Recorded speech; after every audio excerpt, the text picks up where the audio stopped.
Na codificação, aprendemos que após o desencarne, o espírito é envolvido por uma perturbação natural que não tem um tempo determinado.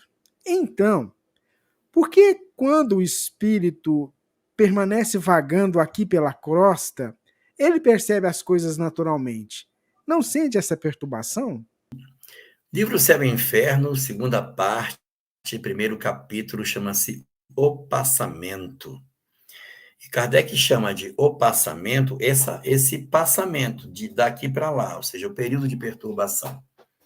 Só que você está usando o período de perturbação para comentar e está falando de um outro período que se segue ao período de perturbação. O período de perturbação é o período no qual o espírito não tem noção do que está acontecendo. Ele tem a sensação de que ele está sonhando. Meu Deus, eu estou vivo, mas eu estou morto. O que aconteceu? Por que eu estou acordado? O que está acontecendo? Quem são essas pessoas? É como um pesadelo, uma coisa angustiante. E aí ele não sabe onde ele está, ele vagueia, ele vive um processo de muita angústia.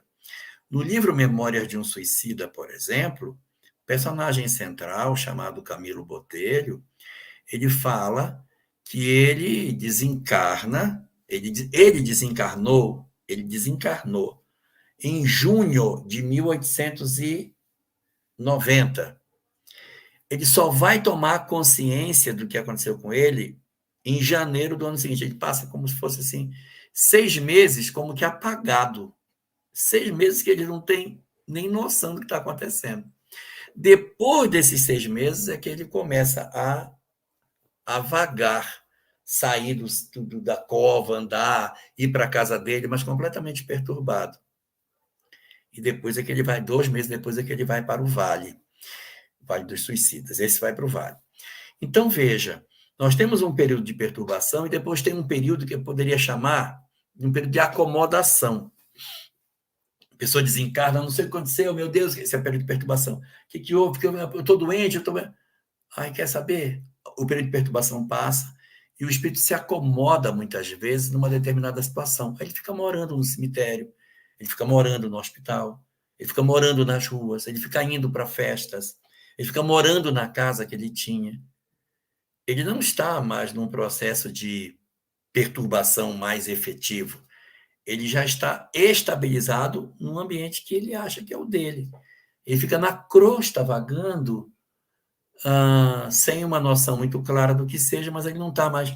Meu Deus, o que é isso? Que acontece quando ocorre a desencarnação com alguns espíritos. Tem alguns que não experimentam essa perturbação. Nós temos o caso de Antoine Cousteau, apresentado no livro Céu e Inferno.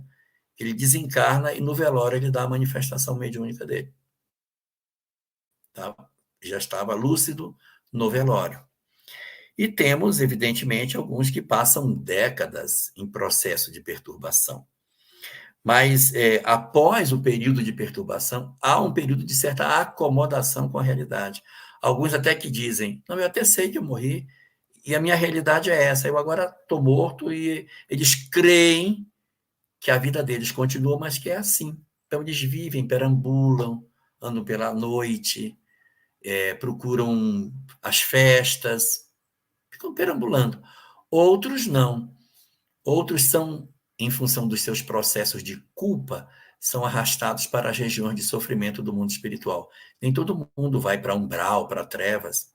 Quem vai para umbral é quem está cheio de culpa. E quem vai para as trevas é quem está vazio de amor, que eu poderia dizer cheio de ódio, mas como ninguém fica cheio de ódio, está vazio de amor. Aí fica assim, querendo se vingar, com raiva das pessoas. Mas a perturbação, ela não é durante todo o período. A perturbação é um período confuso.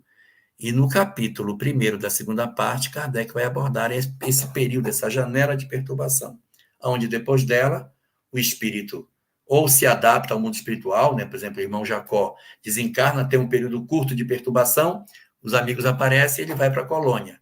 Então, é um período rapidinho, ele já está desembaraçado. Dimas tem um período curto de desencarnação e rápido já está junto com os seus. E há outros que passam um período maior. Só que depois dessa janela de perturbação, Aí vem a acomodação a determinados estágios de felicidade maior ou menor, de vivência na crosta ou de vivências dolorosas no mundo espiritual.